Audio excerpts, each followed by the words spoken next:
नगरी हो अयोध्यासी, नगरी हो अयोध्यासी, रघुकुल सागराना हो, रघुकुल सागराना।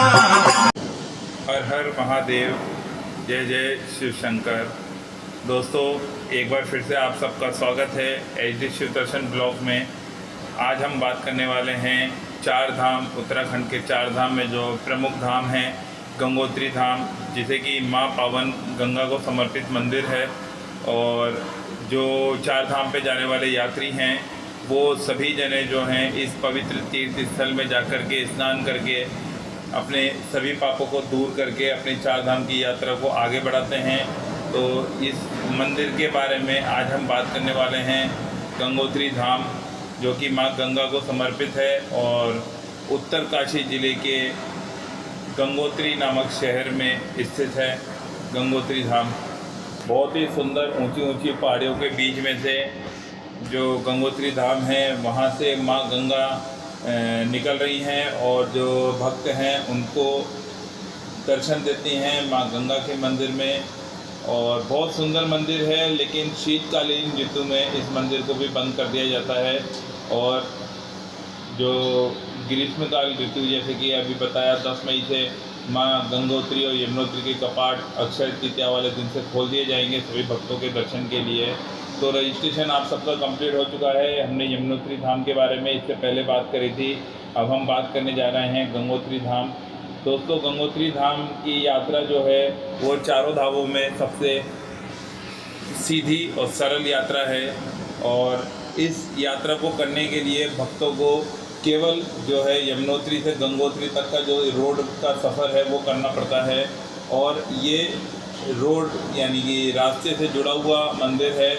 यहाँ पे आपको किसी भी तरीके की पैदल ट्रैकिंग वगैरह नहीं करनी है, केवल आपको सीधे जाना है, मंदिर की लाइन में लगना है और दर्शन करने हैं।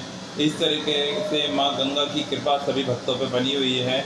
लेकिन आपको बता दें कि गंगोत्री धाम यानी कि गंगा मंदिर से जो 19 किलोमीटर ऊपर गोमुख है, हिमालय ग्लेशियर जो है उसके वहाँ से गोमुख से जो है गंगा का उद्गम स्थल माना जाता है। तो कई भक्त जाते हैं लेकिन वहाँ का रास्ता अति दुर्गम है।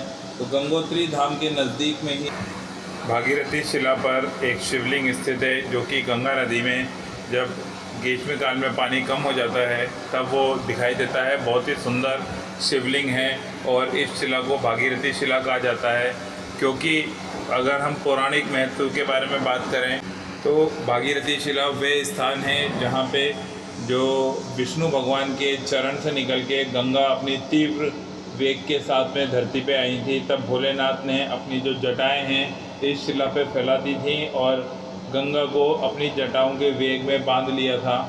तो अगर पौराणिक महत्व के हिसाब से भी ये स्थान बहुत ही ज़्यादा महत्व रखता है और माँ गंगा को जन्म से लेकर मृत्यु तक के सभी पापों को नष्ट करने वाली नदी माना जाता है। और नदी के रूप में और देवी के रूप में माँ गंगा के जल की पूजा होती है, और इस जल से जो है सभी तरीके के पाप नष्ट हो जाते हैं। तो इसीलिए गंगोत्री धाम जो है अपने आप में एक महत्वपूर्ण धाम है। और जो भी चार धाम पे भक्त जा रहे होते हैं वो यमुनोत्री धाम के बाद में गंगोत्री धाम में स्नान कर अपने पाप आदियों से मुक्ति पाकर के अपने आगे की यात्रा भगवान केदारेश्वर यानी कि भगवान भोलेनाथ के दर्शन करने केदारनाथ जाते हैं। तो इस तरीके का इस स्थान का बहुत ही महत्व रखता है।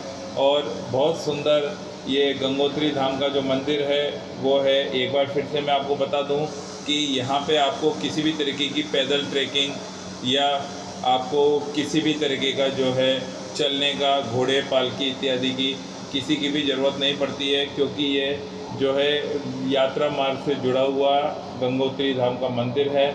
इसीलिए इस स्थान पे जो भक्त हैं उनकी संख्या ज़्यादा रहती है, और हमें चार धाम पे जब जाते हैं तो यहाँ भीड़ मिलती है। तो इसीलिए यहाँ पे कुछ समय ज़रूर लगता है, लेकिन यहाँ की जो खूबसूरत वादियाँ हैं उनसे आपकी थकान है सफ़र की है वो ख़त्म हो जाती है और एक यात्रा का अलग ही आनंद अनुभूत होता है।